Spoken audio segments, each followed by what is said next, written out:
నీ తల్లి మోసేది నవమాసాలేరా, ఈ తల్లి మోయాలి కడ వరకురా, కట్టె కాలే వరకురా.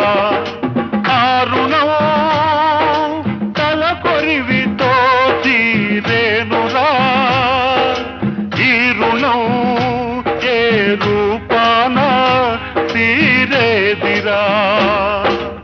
ఆ రూపమే ఈ జవానురా, త్యాగానికి మరో రూపు నువ్వురా.